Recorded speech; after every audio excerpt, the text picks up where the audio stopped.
2026, Class 10 students will be able to take CBSE board exams twice in an academic session.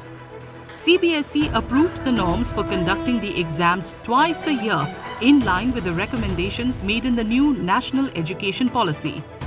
The first phase of examinations will be held in February and will be mandatory for all students. The second phase in May will be optional, meant for those looking to improve their performance. The better score in the two exams will be retained for the final result. CBSE has approved new guidelines to conduct Class 10 exams. This will help in a lot of affairs. It will help the reduce of exam stress. Normally when you have exam once in a year, there's a lot of stress. So having two times, the stress will go down. Second thing is, it will improve the facility. That is, in case they don't do well in the first time, they can improve in second time. The new NEP had recommended that to eliminate what it called the high-stakes aspect of the board exams, all students will be allowed to take the exams on up to 2 occasions during any given school year. Both the examinations will be conducted on the full syllabus meant for the year. Results will be declared in April and June for the 2 examinations.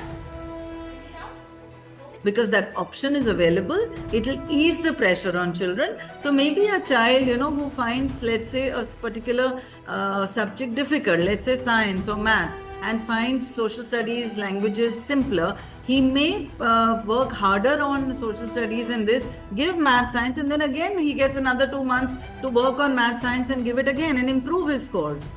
So children will definitely use it, should use it if required.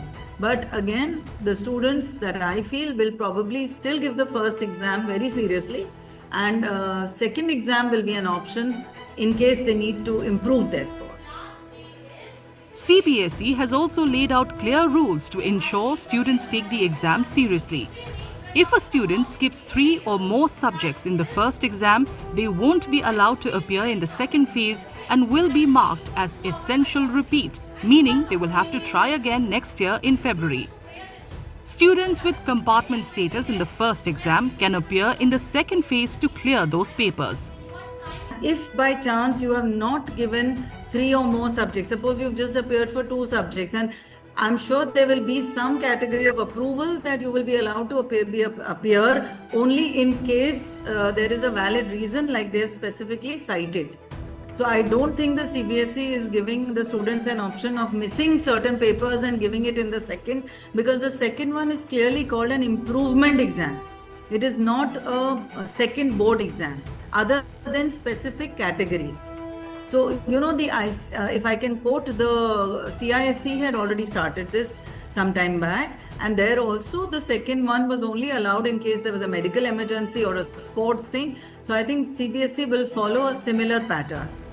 The first exam is compulsory. It doesn't give the students the option that you cannot give the papers unless and until you fit into the category specified by the CBSE.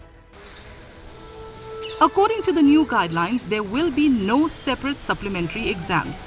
Instead, the second phase will serve as the improvement and supplementary round. Students in winter-bound schools can choose either phase, while sports students will get flexibility if their exams clash with events. Importantly, the internal assessment will be conducted only once per academic year.